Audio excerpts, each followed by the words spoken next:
Avant toute chose, que vous soyez fan ou non de la série The Last of Us, je tiens à vous préparer psychologiquement. Sachez que dans cet épisode 2, de la saison 2, vous verrez des infectés.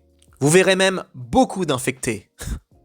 Des infectés dans la série The Last of Us. On se demande où va le monde.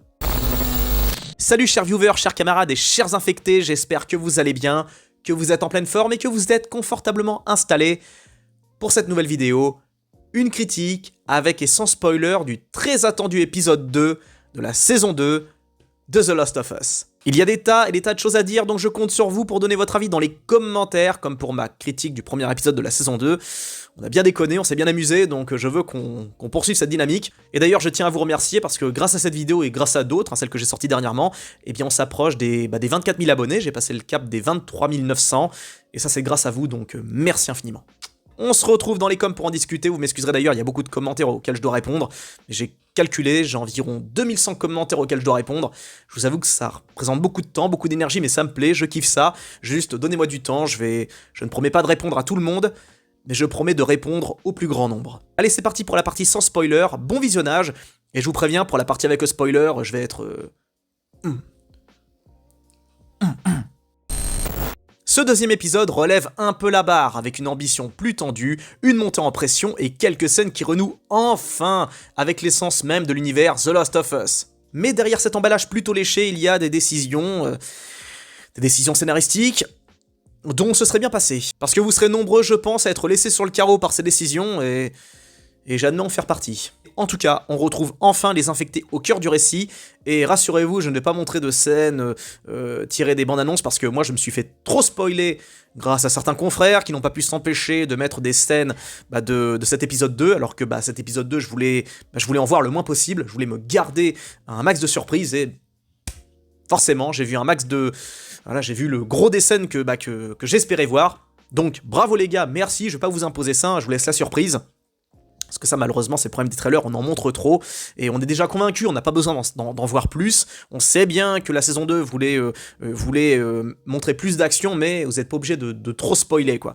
Donc, je vais pas mettre trop d'images, je vais vous laisser la surprise pour ceux et celles qui ont l'intelligence d'esquiver les trailers. Moi, c'est ce que je fais, hein. Quand je vais au cinéma, par exemple, là, il y a Mission Impossible qui va sortir.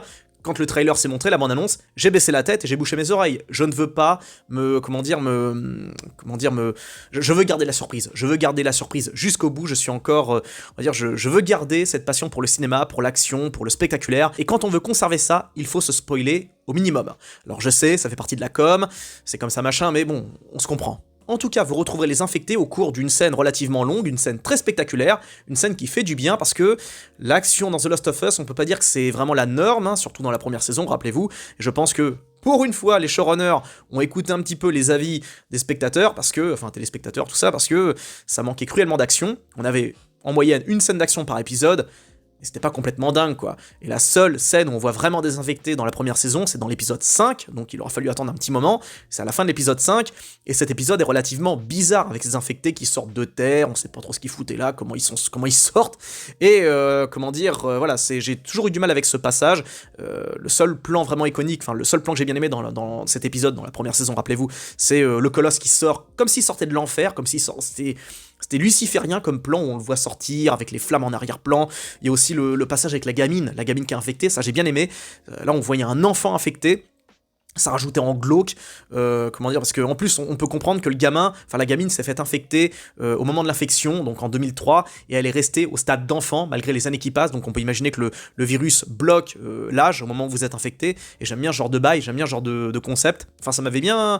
c'était les quelques bons éléments ajoutés à un épisode relativement médiocre, et en tout cas, les showrunners se sont dit, bon, on va essayer de faire autrement, et ils ont fait autrement, et c'est pas plus mal. Et il faut le dire visuellement, c'est superbe, c'est propre, c'est léché, au niveau de la photographie, j'ai rien à redire, on sent qu'il y a une vague inspiration de Game of Thrones, hein, les plans dans la neige, tout ça, avec les infectés qui courent, les chevaux, tout ça, mais ça reste beau, ça reste cinéma. J'avais l'impression de voir un film sur petit écran, et ça c'est quand même pas rien. La mise en scène a su capter un sentiment d'urgence, et ça, même si j'avais été, même si je connais le jeu, j'ai pas été spécialement, mis en tension, mais pour quelqu'un qui ne connaît pas le jeu, qui n'a pas encore eu la chance de jouer au jeu, ça doit faire le boulot, quoi. En termes de tension, vous devez être dedans. Le chaos est maîtrisé et ça c'est...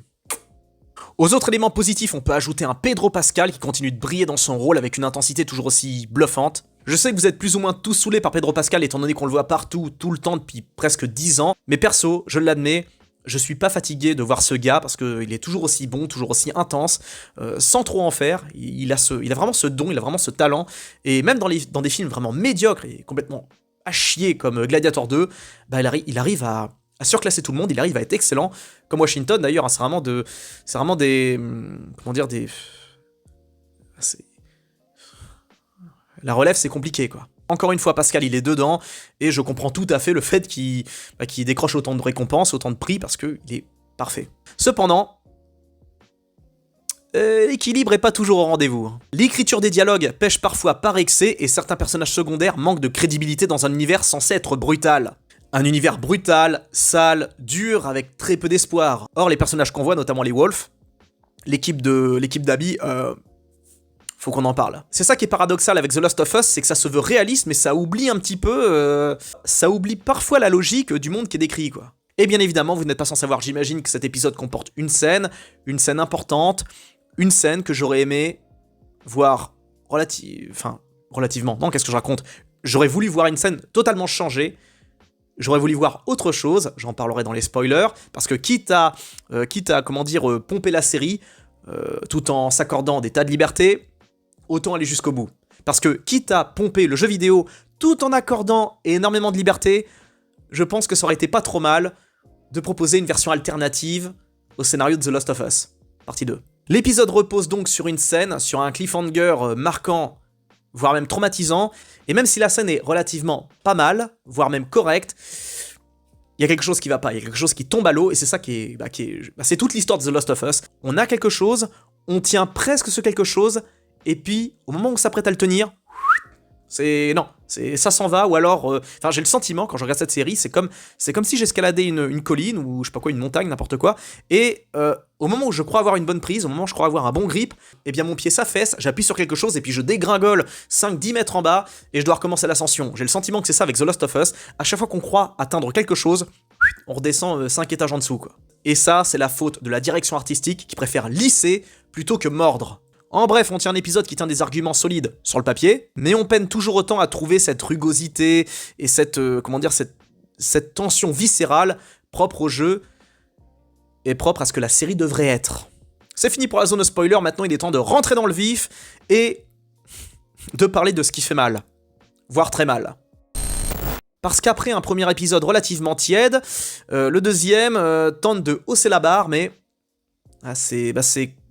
Alors après le parallèle de l'escalade sur une colline, il y a aussi l'échelle, vous grimpez l'échelle et puis bam bam bam bam bam, votre pied défonce un des barreaux puis vous redescendez. C'est à peu près ce que j'ai ressenti là aussi, à chaque fois c'est ça, c'est on monte, on descend, puis à un moment on monte et puis... Alors oui, il y a plus de tension, plus d'action, plus d'infectés, mais... Il y a un arrière-goût étrange, c'est un monde qui se veut dur, un monde qui se veut sale, mais ça reste toujours aussi propre. Parfois à l'excès, quoi. Alors oui, l'épisode 2 réussit enfin là où la première saison a échoué, à savoir mettre de l'action, des infectés, des hordes, tout ça. Oui, ils attaquent, oui, ça pète dans tous les sens. On aura même droit à un colosse, et ça c'est relativement cool, voir un colosse débarquer. Rappelez-vous de la première apparition du colosse dans la première saison, elle m'avait choqué, hein, elle m'avait vraiment fait peur. On le voit pas beaucoup, mais c'est relativement effrayant, c'est juste con que ce passage a été balayé par les personnages, hein, simplement notamment la meuf là qui devait superviser la ville de... Je sais plus quelle ville là... Kansas City, je crois, cette intrigue qui servait absolument à rien, et c'est dommage, hein, on aurait vu... En fait, c'est ça le problème de The Last of Us, c'est on veut plus d'infectés, moins de personnages, quoi. Moins de personnages secondaires, moins de personnages inventés, plus d'infectés, plus d'action. Allez, assumons qu'on veut du spectacle, assumons qu'on veut du grand spectacle, foutez-nous des infectés partout, quoi. Mais je pense que, d'après ce que j'ai vu sur les quelques teasers, auquel je me suis spoilé, il y en aura un peu plus, j'espère. En tout cas, je pense que dans cet épisode 2, on a plus d'infectés que dans toute la première saison réunie. Et la scène d'attaque des infectés est généreuse, lourde, effrayante, mais le truc qui m'a fait rouler des yeux vers le ciel, c'est les infectés qui sont pas crédibles. Et je sais ce que vous allez me dire, oui mais c'est pas normal, Matt, c'est normal que les infectés soient pas crédibles, les infectés ça existe pas, c'est des zombies, c'est comme les zombies, donc quelque part tu peux pas dire que c'est pas crédible. Non mais attendez, qu'on se comprenne, ce qu'il aurait fallu faire, c'est des infectés à la 28 jours plus tard. Les infectés de 28 jours plus tard sont terrifiants. Pourquoi ? Parce qu'ils nous ressemblent. Dans la gestuelle, dans les actes, on sent bien que ces infectés, c'est des êtres humains, c'est des gens comme nous, qui sont infectés par le virus de la rage. Donc ils ont des gestes désordonnés, des réactions bestiales, c'est moche, c'est laid, c'est horrible, donc c'est crédible. On peut se mettre dans cet univers-là, on peut se transposer là-dedans. Or, ces infectés sont beaucoup trop chirurgicaux, beaucoup trop énergiques. On ne sait pas vraiment si c'est des acteurs ou des effets spéciaux. Ils me rappellent trop les zombies de World War Z, à savoir des zombies qui courent super vite. C'est des ninjas, les bordels. Ils sautent, ils font des cascades, ils grimpent les uns sur les autres, ils se coordonnent. Je trouve ça complètement éclaté pour une série qui se veut réaliste. Je rappelle que The Last of Us, ça se déroule donc dans un univers où pratiquement tout le monde est dead, où il n'y a plus de production, où il n'y a plus de munitions, il n'y a plus rien. Et là, visiblement, tout le monde semble être super bon au tir, tout le monde fait des one-shots, alors que pourtant, c'est des trucs qui vont super vite, qu'on pourrait même pas descendre dans la vie réelle, quoi. Ça va trop vite, c'est trop nerveux. C'est irréaliste. Et même dans le jeu, par exemple, les infectés sont beaucoup plus crédibles. Pour le coup, les infectés de The Last of Us ressemblent davantage aux contaminés, aux infectés de 28 jours plus tard. Et c'est ce qui rend le jeu d'autant plus immersif. Alors que là, ils vont tellement vite que ça en paraît lunaire, quoi. En fait, ça enlève même tout aspect effrayant. Parce que si au début, la première saison, on se dit « Wow, qu'est-ce que c'est machin ?» on s'aperçoit que finalement, c'est juste des créatures qui courent super vite, qui sont pas indestructible, mais presque, et ça colle pas avec, on va dire, le côté soi-disant réaliste de la série, qui veut que les munitions sont rares, les gens sont pas des super-héros, sont pas des super-guerriers. Or là, on voit des mecs qui défoncent, qui dégomment sans problème des infectés, alors que c'est des trucs qui vont trop vite, qui se déplacent à la vitesse de l'éclair, et ajouter à ça des moments complètement lunaires, comme le passage où on voit les infectés qui débarquent dans la ville, et il y a, comment il s'appelle, Tommy, qui est au milieu de la rue avec son flingue, il fait des one-shots, et les infectés semblent l'esquiver, quoi, alors que pourtant, ils sont censés être des missiles à tête chercheuse, quoi, c'est des missiles balistiques, ils sont censés vous trouver, vous choper. Or là, non, le mec, il avance au milieu de la rue, tranquille, il vise le colosse, comme si c'était le boss du jeu, et les infectés autour le calculent même pas, quoi. J'ai trouvé ça complètement dingue, et c'est ça, malheureusement, qui plombe l'ambiance. Encore une fois, je reviens à ma métaphore sur l'échelle ou sur la montagne, c'est-à-dire qu'à chaque fois qu'il y a un bon truc, on voit les infectés qui foncent vers la ville, ça tape sur les remparts, ça fait reculer, ça fait vibrer tout, ça c'est génial. Et juste après, on voit le mec qui one-shot les bestioles sans se faire attaquer. Heureusement après, il y a une petite scène où on voit les chiens attaquer les infectés, ça c'était génial, c'était super l'idée, mais c'est cassé par le moment où Tommy est en 1 versus 1 contre le colosse et il arrive à le buter avec le lance-flamme au dernier moment, quoi. Ouh, ça c'est malheureusement, c'est le truc de l'hôpital, vous savez. En tout cas, même s'ils font tout pour, j'arrive pas à trembler. C'est grave quand même, et pourtant, croyez-moi, dans les films d'horreur, je suis une petite nature. En fait, les vrais points positifs de cet épisode, c'est l'esthétique, la photographie, le grain, tout ça. Pedro Pascal, excellentissime, malgré... excellentissime jusqu'au bout, jusqu'à son dernier souffle, vu que cet épisode va nous montrer la mort de Joël, la mort tant attendue. Et moi, ce que j'aurais voulu voir, c'est une version différente. Vous savez ce que j'aurais voulu voir ?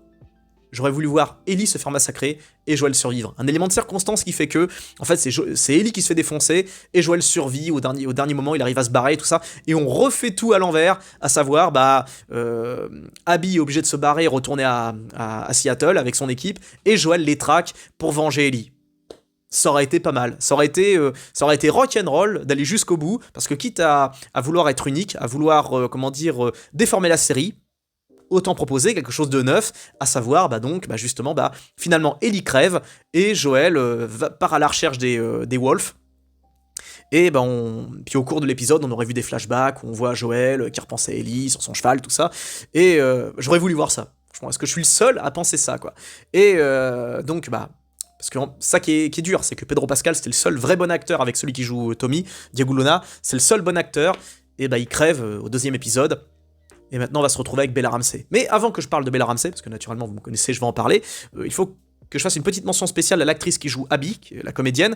Alors, elle est très bonne, honnêtement, elle a un regard de haine, elle est très bonne dans son acting. Malheureusement, les scénaristes ont eu l'excellente idée, notez l'ironie, de la faire parler, de la faire jacter dans des moments où elle devrait se taire, dans des moments où il devrait y avoir des silences, ou au moins, au minimum, la parole devrait être économisée. Or non, faut qu'elle parle, faut qu'elle en fasse des caisses, et ça casse le truc, encore une fois, le symbolique de l'échelle ou de la colline, c'est-à-dire vous grimpez, wow, il est en phase de se faire buter, mais Malheureusement, Abby, il faut qu'elle parle, il faut qu'elle jacte, alors qu'il aurait fallu laisser la tension monter avec les bruits de respiration, la souffrance, la lourdeur du moment, Mais malheureusement, c'est cassé par ça, par cette scène où elle parle de trop. Couplé à ça, bien évidemment, l'esthétique, là pour le coup, qui est foirée, parce que on est dans une pièce où c'est éclairé, c'est propre, c'est beau. On n'est pas du tout dans la même configuration que la scène où Joel se fait buter dans le jeu vidéo, où c'est froid, où il y a des tonalités, des tonalités métalliques, c'est la neige, c'est lourd, c'est dark, c'est vraiment très sombre. Là, c'est lumineux, c'est éclairé. Alors que pourtant, là, on nous montre la scène de Joel. Putain, il aurait fallu aller jusqu'au bout. Mettez de côté le réalisme et montrez-nous quelque chose de vraiment, vraiment sordide, quoi. Vous mettez ça dans une cave ou je sais pas quoi. Et aussi le truc qui casse tout, c'est le casting des Wolves. Mais c'est pas des acteurs, ça c'est pas des survivants, c'est des influenceurs TikTok. Ils ont tous des gueules d'adolescents, quoi. L'autre avec sa barbe impeccable, c'est pas des... Allez dans n'importe quel chantier, n'importe quelle usine, vous verrez des mecs de 25 ans qui ont des tronches de survivants, quoi. Ils ont des tronches encore plus marquées que ceux qu'on voit dans la série, alors que pourtant, c'est des survivants qui sont censés vivre dans une galère totale depuis plus de 20 ans, avec des infectés, avec des risques d'attaque, avec de la malnutrition, avec ce genre de bail. Or là, non, on voit juste des influenceurs, et bien évidemment, les scénaristes, les showrunners, Druckmann, tout ça, ils ont pas pu s'empêcher de changer la gueule de Nora. Ils l'ont pas... et techniquement, c'est raccord, mais dans le premier épisode, où on voit donc la team des Wolves, ce passage complètement raté, bon, je vais pas revenir dessus, mais on la voit avec des cheveux, comme dans le jeu. Or là, qu'est-ce qu'ils ont fait? Ils lui ont mis la boule à Z, et ils lui ont mis des piercings. Des piercings! On est dans l'apocalypse la plus totale, ils font des piercings. Qu'est-ce que c'est que ça? Comment on peut se planter à ce point? C'est à se demander si vraiment ils voulaient pas cocher toutes les cases pour avoir le bingo du progressisme, quoi. C'est vraiment, mais... On est en 2025, c'est cringe maintenant, c'est ringard, c'est has-been, arrêtez ça, pitié! Pitié! Racontez-nous juste un personnage et arrêtez d'en faire des caisses, quoi. À ça, on peut ajouter le passage, quand Joel se fait descendre, il y a Dina qui est avec lui. Là, il est pas avec Tommy, il est pas avec son frère qui est occupé à défendre la ville. Dina, ils ont aseptisé le bail au point de simplement endormir Dina. C'est-à-dire que dans le jeu vidéo, Tommy se prend 2-3 coups de crosse dans la tronche, il est assommé. Là, Dina se fait prendre une petite piqûre pour qu'elle s'endorme. Oh, puis elle s'endort tout de suite. Hein. Voilà, puis on la dépose bien délicatement pour pas qu'elle se blesse, la pauvre. Ils sont gentils, les Wolves. Hein. Oh, c'est trop c'est trop un comportement de survivant qui a vécu 25 ans de misère, quoi. On va t'endormir, t'inquiète pas. Non, dans un monde de survivants, tu fais pas de cadeaux, tu défonces tout le monde, tu te poses pas la question, tu vas pas claquer une seringue, de calmant, alors que ça pourrait être utilisé pour un de tes potes ou je sais pas quoi. Non, tu descends tout le monde, tu les assommes à coups de batte de baseball, je sais pas quoi, mais tu fais pas des manières. On est où là? On est dans un Walt Disney ou on est dans une série post-apo, quoi? Donc tout ça, ça enlève cette noirceur, ça enlève ce réalisme et ça enlève c'est réaliste sans l'être vraiment, et ça, ça enlève tout ce qui faisait le charme et la peur qu'on éprouvait dans tout ça. Tout ça enlève le charme, ou plutôt la peur qu'on éprouvait quand on a découvert les Wolves qui massacraient Joel sans pitié. C'était un autre bail, quoi. Ils ont même aseptisé le truc au point où Manny ne crache pas sur le corps de Joel, comme il le fait dans le jeu, quoi. Il dit allez, brûle en enfer, pendejo. Il mollarde dessus, et là, dans la série, va en enfer, hein. Puis il s'en va, quoi. Pendant que j'y repense, autre détail insupportable, Abby, c'est Pierre Richard de The Last of Us, quoi. La meuf, c'est une soldat entraînée machin, et en gros, elle va en reconnaissance avec un fusil M4 et un pistolet dans son holster, elle arrive à perdre les deux en dévalant sur 10 mètres de neige, vous vous rendez compte? Elle perd son fusil et son flingue, dans le même temps, quoi. Non mais ce genre de choses, mais moi ça me rend fou, quoi. Parce que c'est une somme de petits détails, une fois de temps en temps ça va, mais mis bout à bout, ça commence à devenir stressant, quoi. Et pour finir, je vais parler de Bella Ramsey qui réussit l'exploit de se rendre imbuvable épisode après épisode. Je vous jure que je vais faire une vidéo sur Bella Ramsey. Je vous jure que je vais faire une vidéo là-dessus parce que je n'en peux plus. Il faut arrêter de...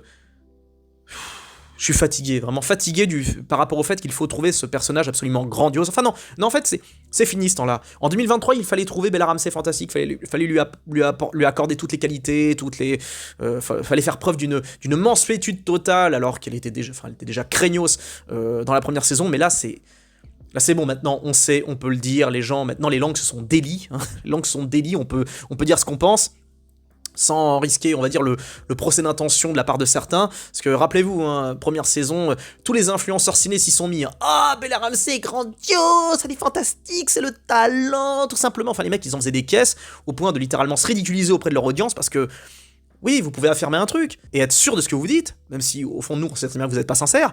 Bon bah ça suffit pas, parce que les gens ils sont pas aveugles et ils voient très bien comment ça se passe. Et on voit très bien, je veux dire, comment joue Bella Ramsey, et elle joue mal. Elle n'incarne pas Ellie, pas du tout, pas d'un iota. Sortez-vous ça du crâne, hein. Ceux qui sont convaincus que cette idée, de cette idée, c'est pas vrai. Parce que je vois trop de gens qui disent « Oh, elle incarne trop bien Ellie », c'est pas vrai. Un exemple parmi tant d'autres dans cet épisode, enfin, on connaît Ellie du jeu pour ceux qui ont joué au jeu. C'est une meuf qui est dure, tout ça machin, mais qui a une vulnérabilité, qui a une humanité. Or Bella Ramsey, je vois juste une adolescente odieuse et vulgaire. Il y a un moment où il y a Jessie qui est en reconnaissance avec elle, tout ça, et il lui fait une petite réflexion sympa, pas méchante. Qu'est-ce que lui répond Bella Ramsey? Parce que oui, c'est Bella Ramsey, je dissocie Ellie de Bella Ramsey. Elle lui répond « Suce ma bite ». Voilà le niveau. Et on est censé, déjà d'une, éprouver de l'empathie et de la compassion pour elle, et en plus, elle est censée incarner Ellie. C'est censé incarner Ellie qui est vulgaire dans le jeu, je suis d'accord, mais elle est vulgaire uniquement envers ceux qu'elle massacre, envers ceux qu'elle déteste. Là, elle balance un suce ma bite. Enfin, mais ça n'a rien d'une ado sarcastique et attachante. Que dalle. On a juste envie qu'elle se fasse démonter par des claqueurs, qu'elle se fasse... je n'éprouve aucune compassion pour elle, aucune empathie, zéro, j'ai essayé, je vous jure, j'ai essayé de faire comme tout le monde, de dire ah ouais, elle est grandiose, elle est fantastique. Non, elle n'est pas fantastique, son personnage est imbuvable, et je pense que c'est fait exprès. C'est pour ça que je ferai une vidéo sur elle, parce que, Bella Ramsey, c'est un symptôme de cette époque, c'est une meuf qui aurait jamais dû avoir le rôle d'Ellie, c'est pas normal qu'une actrice comme elle ait pris la place d'une autre, bien plus talentueuse. Parce que c'est ça le truc, on voit le problème à l'envers, quand les gens disent « Oui, mais Bella Ramsey, elle avait sa chance, elle joue bien, etc. Elle avait le droit d'avoir... » Non, parce que déjà d'une, elle joue mal, qu'on arrête de se mentir, à soi-même. Elle ne joue pas, elle est complètement paumée. Elle ne sait pas capter l'essence de son personnage, on sent qu'elle s'en fout même. Je serais pas étonné que la direction lui dise « Vas-y, fais comme t'es en fait, t'es comme un McDonald's, fais comme tu es. » Je rappelle que, encore une fois, Druckmann a interdit à Bella Ramsey de jouer au jeu. Il lui a interdit, donc elle ne sait même pas de quoi, elle sait même pas ce qu'elle joue. Et donc déjà ça invalide tout l'argumentaire comme quoi elle joue bien, et qu'elle incarne bien Ellie, ça, on oublie de le rappeler ça. Mais faut comprendre qu'elle prend la place d'une véritable actrice, une actrice qui aurait très bien pu, exploser, qui aurait pu popper, et qui aurait pu vraiment, montrer son talent. Et Bella Ramsey est symptomatique de son époque, à savoir des gens sans talent, qui sont mis en avant, alors qu'ils ne sont pas à leur place, elle n'est pas à sa place, elle n'est pas dans son univers, elle n'est pas dans ce monde, elle n'est pas raccord, elle n'est pas crédible. Alors après, j'attends de voir la suite, j'attends de voir la fin de la saison pour faire une vidéo sur Bella Ramsey, j'attends quand même, je vais être honnête, mais... Au fond de moi, je sais que ça va être de pire en pire avec les épisodes, parce que ils vont vouloir en faire des caisses, elle va vouloir, par exemple, la fin, quand Joël meurt, quand elle rampe vers lui, mais je ressens rien, je ressens aucune compassion, je ressens que dalle. J'ai juste le somme de voir que Pedro Pascal est dead, mais ça s'arrête là. Je n'éprouve pas de compassion, je n'éprouve rien, j'ai juste éprouvé un sentiment de gêne quand j'ai vu Bella Ramsey ramper pathétiquement vers Joël. Les mecs sont... Les mecs, ils la butent pas, quoi. Les mecs, ils se doutent pas qu'elle va peut-être faire une connerie, ou les suivre, ou je sais pas quoi. Non, il la laisse comme ça, après lui avoir mis juste un coup de bâton dans le bide, quoi. Dans le jeu vidéo, ils l'assomment, quoi. Ils vont jusqu'au bout, quoi. Je n'éprouve rien pour elle. C'est désagréable de la voir. C'est désagréable de voir Ramsey. Et de toute façon, je garderai les arguments pour si jamais je sors la vidéo, parce que certains disent « Oui, vous n'aimez pas Ramsey parce qu'elle est pas sexualisable, ou je sais pas quoi. » Alors ça, en termes de mauvaise foi, ça va très loin, quoi. Moi, ça ne m'est jamais venu à l'esprit, l'idée que Ellie soit sexy. Pas une seule fois ça m'a effleuré l'esprit. J'ai jamais éprouvé aucune attirance pour Ellie, ni dans le deuxième et encore moins dans le premier, je le dis tout de suite, parce que certains expliquent qu'il y a plein de fan art sexy d'Ellie quand elle est jeune sur internet. Je ne sais pas, j'ai jamais vérifié, je ne veux pas savoir, je ne veux pas regarder, et j'en doute personnellement. J'imagine qu'il y a quelques tarés qui sont à fond dans ces bails là, mais il y en a toujours eu, surtout dans les jeux qui mettent en scène des meufs, mais non, Ellie n'est... En rien, elle est sexy, je suis désolé, c'est un monde qui est beaucoup trop dur, elle est violente, elle bute des mecs à la chaîne, elle peut pas être rendue un minimum, sexy, parce qu'il y a rien de maternel chez elle, il y a rien de doux, il y a rien de vraiment, on va dire, purement féminin, parce que, encore une fois, je dis, elle bute trop de mecs, et moi, personnellement, ça me calme direct, quoi. Voir quelqu'un d'aussi dur, aussi violent, aussi viril presque, ça peut pas marcher. Et c'est comme ça pour la plupart des gens. La plupart des gens n'ont pas du tout, à un seul moment, sexualisé Ellie. Non. Il y a que les malades mentaux qui pensent que si les gens n'aiment pas Bella Ramsey, c'est parce qu'elle est pas... vous voyez ce que je veux dire? Mais bon, ça, je vais en parler davantage en détail si je fais cette vidéo. Parce qu'il y a trop de mauvaise foi du côté des défenseurs de Bella Ramsey, et cette mauvaise foi est problématique, parce que ça inaugure quoi dans le futur? La fin des vrais acteurs, la fin des vrais... déjà que le cinéma... Enfin, je veux dire, le cinéma et les séries sont déjà dans un assez mauvais état comme ça pour en rajouter, pour vouloir donner la chance à des bons à rien ou des... Comment ça s'appelle? Des gens qui sont pas à leur place. Bella Ramsey n'est pas à sa place, ce n'est pas une grande actrice, ce ne sera jamais une bonne actrice. Parce qu'elle a pas ce truc, elle en fait trop, elle en fait des caisses, elle ne sait pas elle ne sait pas ce qu'elle joue, elle n'est pas dans son monde, elle n'est pas dans cet univers, et il faut encore le dire, le redire, et je sais que pour certains, je l'ai pas dit tant que ça, mais je contrebalance avec le nombre colossal de vidéos que j'ai pu voir où les mecs nous encensent Bella Ramsey plus que de raison, et je veux rééquilibrer la balance. Donc, malheureusement, à chaque fois qu'elle voit, elle gâche le show, et ce qui est problématique, c'est que maintenant, les épisodes qui vont suivre, ça va être exclusivement centré sur elle.